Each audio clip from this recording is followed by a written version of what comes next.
Think about this now. You don't put money in the bank, okay?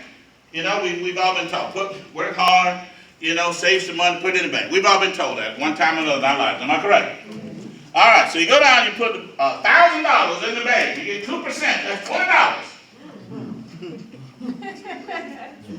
So at the end of the year, you got $1,020. The IRS says you ought to pay some taxes on that $20 you made. Get them about a third of it in taxes. Now you're left with somewhere about 1,000 and $13,000. Okay, make $13 for the year. 1.2% net.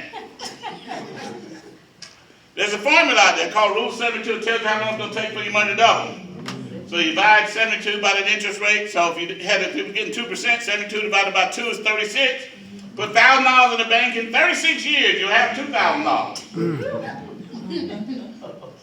Now who want that? So over 100 million people are struggling financially because they can't get no growth on their investments.